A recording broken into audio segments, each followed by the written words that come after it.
നമസ്കാരം. JB ജംഗ്ഷന്റെ പുതിയൊരു പതിപ്പിലേക്ക് സ്വാഗതം. ഇന്നത്തെ നമ്മുടെ അതിഥി ആരായിരിക്കും? ഉയരക്കുറവുണ്ടെങ്കിലും നിശ്ചയദാർഢ്യം കൊണ്ടും അഭിനയശേഷി കൊണ്ടും പ്രേക്ഷകന്റെ മനസ്സിൽ 6 അടിക്കപ്പുറത്തേക്ക് വളർന്ന ഒരു സമ്പൂർണ്ണ കലാകാരൻ, കാതികൻ, മിമിക്രി താരം, അഭിനേതാവ്, സംവിധായകൻ, മറ്റാരുമല്ല നമ്മുടെ സ്വന്തം ഗിന്നസ് പക്രു.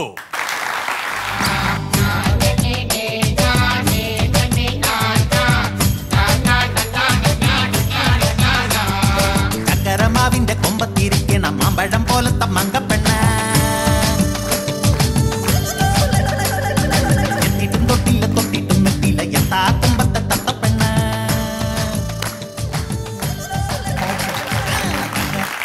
പക്രു, JB ജംഗ്ഷനിലേക്ക് സ്വാഗതം. ഞാൻ വിചാരിച്ച ഭാരമല്ല ഉള്ളു കേട്ടോ. ഞാൻ വിചാരിച്ചു എടുത്തപ്പോൾ നല്ല കനം കുറവാന്ന് വിചാരിച്ചെടുത്താ. ഒരുപാട് പേര് പറഞ്ഞിട്ടുണ്ട് എന്നെ എടുത്തിട്ട്, വിചാരിച്ച പോലെ അല്ലല്ലോ. കാരണം ചിലർ വന്ന് ഈസി ആയിട്ടൊക്കെ അങ്ങ് എടുക്കും. അപ്പോൾ നമ്മൾ ഒരു ഭാരം എടുക്കാൻ വേണ്ടി അതിന് മുമ്പ് പ്രിപ്പയർ ആവുമല്ലോ. ഒരു വെയിറ്റ് ഉള്ളൊരു സാധനം, ഒരു 100 കിലോയുടെ സംഭവമാണെന്ന് ഏകദേശം അറിയാമെങ്കിൽ അതിനനുസരിച്ചുള്ള ഒരു മനോധൈര്യത്തോടു കൂടിയായിരിക്കും പിടിക്കുന്നത്. കൂളായിട്ട് എടുക്കുന്നവരുടെ നടുവിൽ പ്രശ്നം വരും. അപ്പോൾ അതുപോലെ കുറച്ച് പ്രശ്നങ്ങൾ ഉണ്ടായിട്ടുണ്ട് പലർക്കും. നമ്മുടെ മമ്മൂക്കയ്ക്ക് പണി 1-2 വട്ടം കിട്ടിയിട്ടുണ്ട്. മമ്മൂക്ക എന്നെ 2-3 തവണ എടുത്തിട്ട് ഒരു തവണ പറഞ്ഞു, വിചാരിച്ച പോലെ അല്ലോടാ. പക്രു ഈ ജംഗ്ഷനിൽ വരണം ഞങ്ങളുടെ ഒരു ആഗ്രഹമായിരുന്നു. വലിയ സന്തോഷമാണ് സാർ. കാരണം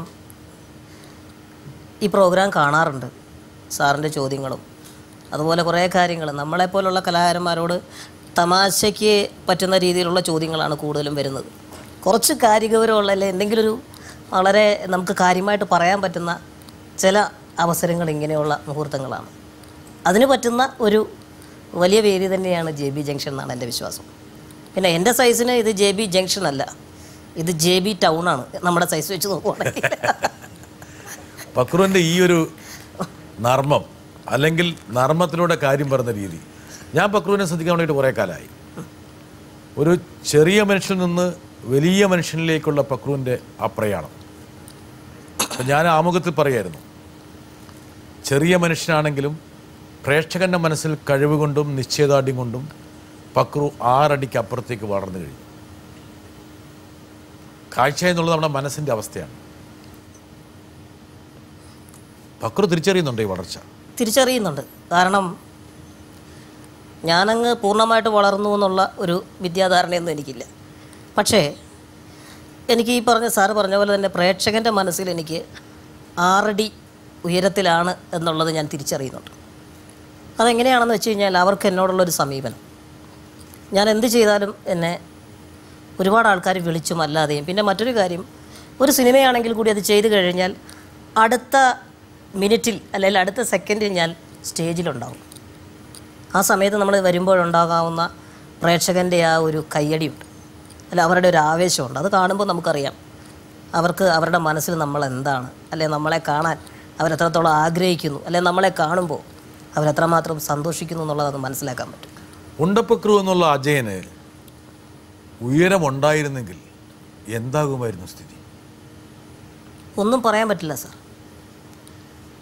എന്തായാലും ഞാൻ കലയിൽ തന്നെ കാണും എന്നുള്ളതാണ് എൻ്റെ വിശ്വാസം. കാരണം കലയ്ക്ക് ഉയരക്കുറവോ ഒന്നുമില്ല.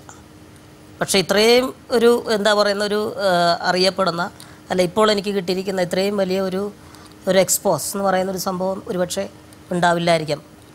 എന്നാൽ തന്നെയും എവിടെയെങ്കിലും ഒരുപാട് കലാകാരന്മാരുണ്ടല്ലോ നമ്മുടെ ഈ കലാലോകത്ത്. ആരും അറിയപ്പെടാതെ പോകുന്ന, അല്ലെ ആരും തിരിച്ചറിയപ്പെടാതെ പോകുന്ന കലാകാരന്മാർ ഒരുപാട് പേരുണ്ട്. അവരിലൊരാളാവാം. ഒരു താരം വളരെ തമാശയ്ക്ക് പറഞ്ഞു, നിനക്ക് ഈ പുകക്കുറവില്ലായിരുന്നെങ്കിൽ ചിലപ്പോൾ നീ കോട്ടയത്ത് കല്ല് ചുമക്കാൻ പോകേണ്ടി വന്നല്ലേ എന്ന് പറഞ്ഞു. അങ്ങനെയുള്ള തമാശകളും ഉണ്ട്. അതൊക്കെ നമ്മൾ എൻജോയ് ചെയ്യാറുണ്ട്. പക്ഷേ തമാശക്കുള്ളിലൊരു കാര്യമുണ്ട് പക്രു. എന്താ കാരണം വെച്ചാൽ ഒരുപക്ഷെ നമ്മുടെ ഒരു അവസ്ഥയായിരിക്കാം നമുക്ക് പുതിയൊരു വഴിത്തിരിവ് ഉണ്ടാക്കി തരുന്നത്. അതെ. അപ്പോൾ പക്രുവിൻ്റെ മനസ്സ് ഭയങ്കര നിശ്ചയദാർഢ്യമുണ്ട്, ഇല്ലേ? ഉണ്ട്. ഒരു 6 അടിയോ 8 അടിയോ 7 അടിയോ 10 അടിയോ ഉള്ളവനേക്കാൾ കൂടുതൽ, അങ്ങനെയുള്ള ആൾക്കാരില്ല എങ്കിൽ പോലും വലിയ ഉയരമുള്ളവനേക്കാൾ കൂടുതൽ മനസ്സിൻ്റെ നിശ്ചയദാർഢ്യത്തിന് വലിപ്പം കൂടുതലാണ്.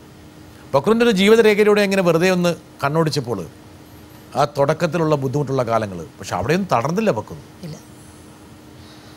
ഒരുപാട് ബുദ്ധിമുട്ടിയിട്ടുണ്ട് ജീവിതത്തിൽ. ആദ്യത്തെ ഒരു ബുദ്ധിമുട്ടെന്ന് പറഞ്ഞു കഴിഞ്ഞാൽ ഈ ഉയരം കുറഞ്ഞ ആളാണ് എന്ന് തിരിച്ചറിയുന്ന ഒരു സമയമുണ്ട്. എപ്പോഴായിരുന്നു അത് 4ാം ക്ലാസ്സിൽ പഠിക്കുമ്പോഴാണ്. അതുവരെ പക്രു പൊക്കം വെക്കുമെന്ന് പക്രു വിചാരിച്ചിരുന്നു. കാരണം എൻ്റെ കൂട്ടുകാരൊക്കെ എൻ്റെ ഒപ്പം അത്രേ ഉള്ളൂ. എനിക്കിപ്പോഴും ഒരു എന്താ പറയുന്നത്, അത് കഴിഞ്ഞിട്ട് പിന്നെ ഞാൻ അധികം വളർന്നിട്ടില്ല എന്നുള്ളതാണ് സത്യം. 4ാം ക്ലാസ് വരെ പക്രു വിചാരിച്ചിരിക്കുന്നത് മറ്റേതൊരു കുഞ്ഞിനെ പോലെയും കുട്ടിയെ പോലെയും വളരാൻ പോവുകയാണെന്ന് വിചാരിച്ചു. പിന്നെ മറ്റ് കൂട്ടുകാരല്ലേ മറ്റ് ആളുകളൊക്കെ എന്നോട് കുറച്ച് കൂടുതൽ സ്നേഹവും കരുതലും വാത്സല്യവും ഒക്കെ എൻ്റെ കുട്ടിക്കാലത്ത് കാണിച്ചിട്ടുണ്ട്, എൻ്റെ അധ്യാപകരുൾപ്പെടെ. പക്ഷെ അന്നൊക്കെ ഞാൻ വിചാരിച്ചെന്ന് പറഞ്ഞാൽ മിടുക്കനായ ഒരു കുട്ടിയോട് അധ്യാപകർക്കൊക്കെ തോന്നുന്ന ഒരു ഇഷ്ടം, സ്നേഹം എന്നുള്ളതല്ലാതെ എൻ്റെ ഈ ഒരു ശാരീരിക അവസ്ഥയെക്കുറിച്ചൊന്നും ഞാൻ അങ്ങനെ കൂടുതൽ ബോധം. എവിടെ വെച്ചാണ് പക്രുവിൻ്റെ മനസ്സിൽ ഒരു മിന്നൽ പിളർ പോലെ ഞാൻ ഇവിടെ നിൽക്കാൻ പോവുകയാണ്, എൻ്റെ ഉയരം ഇവിടെ അസ്തമിച്ചിരിക്കുന്നു എന്ന തിരിച്ചറിവുണ്ടായപ്പോഴാണ്? ഒരു ചേട്ടൻ വളരെ സാധാരണക്കാരനാണ്, ഒരു കൂലിപ്പണിക്കാരനാണ് പുള്ളി. അയാളുടെ ഭാര്യയും അതുപോലെ തന്നെ ഇവിടെ ഒരു വീട്ടു ജോലിക്ക് പോയിട്ട് വന്നിട്ട് ആ പുള്ളിക്കാരി ബൂസ്റ്റ് കലക്കി ഇദ്ദേഹത്തിന് കൊണ്ട് കൊടുക്കുന്നു. ഞാൻ അവിടെയുണ്ട്. അപ്പോൾ എന്നോടുള്ള ഇഷ്ടം കൊണ്ട് അദ്ദേഹം പറഞ്ഞു, ഇത് നീ കുടിക്ക്, നീ വളരട്ടെ എന്ന് പറഞ്ഞു. സ്നേഹത്തോടെ നീ കുടിക്കുക എന്ന് പറയുമ്പോൾ നമുക്ക് അത് കുടിക്കുന്നതുകൊണ്ട് കുഴപ്പമില്ല. പക്ഷെ ഒരു വാക്ക് വളരട്ടെ അതെന്താണെന്നറിയില്ല. പിന്നീട് എനിക്ക് ഈ ഒരു സംശയം ഇങ്ങനെ കിടന്നു. അത് കഴിഞ്ഞിട്ട് കുറച്ച് കാലം കഴിഞ്ഞ് കഴിഞ്ഞപ്പോൾ മറ്റ് എൽ പി സ്കൂളിലെ വിദ്യാഭ്യാസത്തിൻ്റെ അവസാനം ഞാൻ 5ാം ക്ലാസ്സിലേക്ക് അഡ്മിഷൻ തേടി പോകുന്ന സമയത്ത് എന്നെ അമ്മ എടുത്ത് കയ്യിൽ വെച്ചിരിക്കുക. അമ്മയായിട്ട് ഞാൻ സ്കൂളിൽ ചെല്ലുന്നു. അഡ്മിഷൻ പല കുട്ടികൾക്കും കിട്ടുന്നു. അവരെല്ലാം സന്തോഷത്തോടെ നീ ഉണ്ടാവില്ലേ ഞങ്ങളുടെ കൂടെ എന്നൊക്കെ പറഞ്ഞിട്ട് ഭയങ്കര കാര്യമായിട്ട് കൂട്ടുകാരൊക്കെ എനിക്ക് വേണ്ടി വെയിറ്റ് ചെയ്യുന്നു. അവിടുത്തെ ഹെഡ് മാസ്റ്ററെ പോയി കാണുന്ന സമയത്ത് അദ്ദേഹം പറഞ്ഞ വാക്കെന്ന് പറഞ്ഞു കഴിഞ്ഞാൽ, ഇയാൾക്കൊന്നും ഇവിടെ അഡ്മിഷൻ കൊടുക്കാൻ പറ്റില്ല, വല്ലവരും തട്ടിമറിച്ചിട്ട് കഴിഞ്ഞ് കഴിഞ്ഞാൽ കുഴപ്പമാവും, അതുകൊണ്ടില്ല എന്ന് പറഞ്ഞു. അന്ന് എന്നെ എടുത്തു വെച്ചുകൊണ്ട് നടന്നു പോകുന്ന സമയത്ത് അമ്മയൊന്ന് ഏങ്ങലടിക്കുന്ന ശബ്ദം ഞാൻ കേട്ടു. അമ്മയുടെ കണ്ണിങ്ങനെ നിറഞ്ഞു വരുന്നത് എനിക്ക് മനസ്സിലായി. അപ്പോഴാണ് എനിക്ക് മനസ്സിലായത് മറ്റുള്ളവരിൽ നിന്ന് എന്തോ ഒരു പ്രത്യേകത എനിക്കുണ്ട് എന്ന് മനസ്സിലായത്. പിന്നീട് ഞാൻ കൂടുതൽ നമ്മളെപ്പറ്റി ചിന്തിച്ചു തുടങ്ങി. എൻ്റേതായിട്ടുള്ള ഇതാണ് എനിക്ക് കുഴപ്പം എന്നുള്ളത് എവിടെയോ തിരിച്ചറിഞ്ഞു. അറിഞ്ഞ സമയത്ത് എനിക്ക് ഏറ്റവും കൂടുതൽ പിന്തുണയായിട്ട് നിന്നത് എൻ്റെ അമ്മയും. തകർന്നു പോയോ പക്രു? ഇല്ല, ഒരിക്കലും ഇല്ല. തകർന്നിട്ടില്ല. കുട്ടികളുടെ പോലെ ഞാൻ ആകില്ല, എൻ്റെ ഉയരം ഇവിടെ അവസാനിച്ചു എന്നറിഞ്ഞപ്പോൾ അതാണ് സത്യം. അതെന്താണ് അങ്ങനെ സംഭവിച്ചതെന്ന് ചോദിച്ചാൽ എനിക്കറിയില്ല.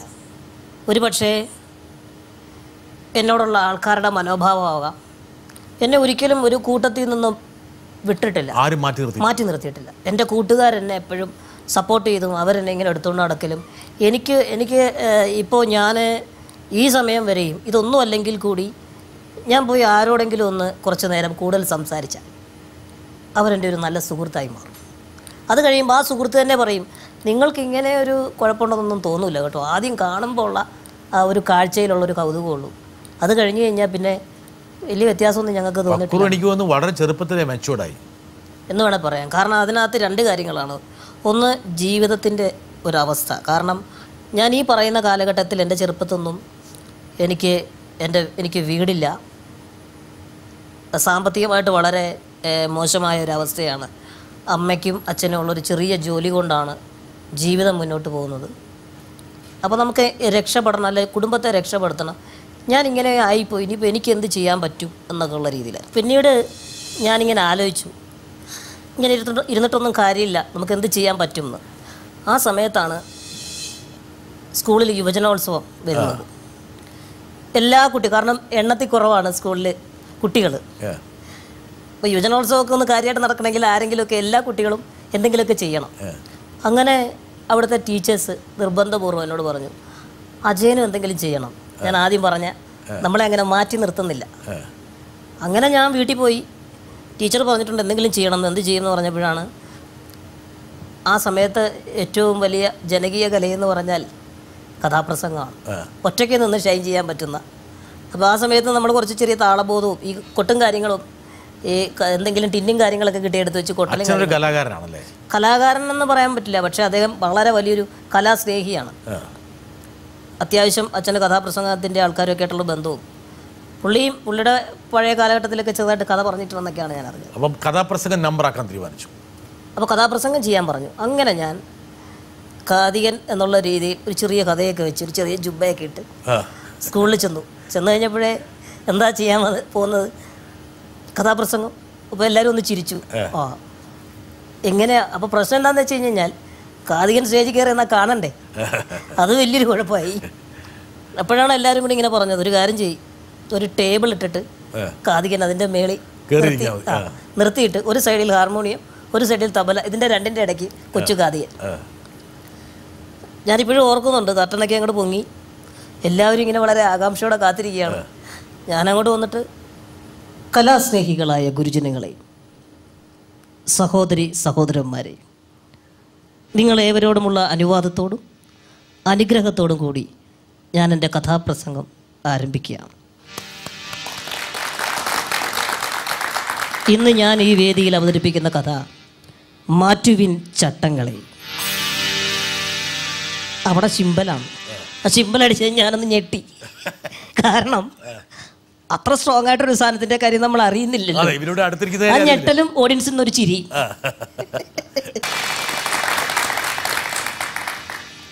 ഒറ്റ കഥാപ്രസംഗ നമ്പറിൽ പിള്ളേരെ കയ്യിലെടുത്തു എന്ന് മാത്രമല്ല, അന്ന് ആ ടീച്ചേഴ്സ് വളരെ സന്തോഷത്തോടു കൂടി എനിക്കൊരു വിളക്ക് സമ്മാനിച്ചു. അതായിരുന്നു എൻ്റെ ജീവിതത്തിലെ ആദ്യം. ആ വിളക്ക് കൊണ്ട് വീട്ടിലേക്ക് കയറി ചെന്നപ്പോൾ അമ്മയും അച്ഛനും എന്താ പറഞ്ഞത്? വലിയ സന്തോഷമായി. കാരണം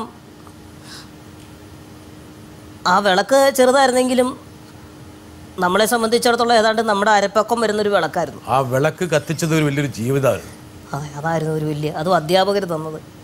അതുപോലെ തന്നെ നമുക്ക് അല്ലെ ഈ സ്റ്റേജിൽ നിന്നിട്ട് ഇങ്ങനെ ഒരു കാര്യം ചെയ്യാൻ പറ്റും എന്നുള്ളൊരു കോൺഫിഡൻസ് തന്നത്. ആ സ്റ്റേജ് ഫ്രൈറ്റ് അവിടെ നിന്ന് മാറിക്കിട്ടിയെന്ന് മാത്രമല്ല, ആ കഥ തീർന്ന സമയത്ത് ഇതുപോലെ തന്നെ ആ പ്രേക്ഷകരിൽ നിന്നൊരു ക്ലാപ്സ് വന്നു, എൻ്റെ കൂട്ടുകാരിൽ നിന്ന് ഒരു സപ്പോർട്ട്. ഒറ്റ സിമ്പിൾ അടിക്ക് പക്രൂരിൻ്റെ ഉള്ളിലെ പേടി പോയി. പിന്നീട് ഞാൻ ആ ടേബിളിൽ നിന്ന് ഇറങ്ങിയിട്ടില്ല.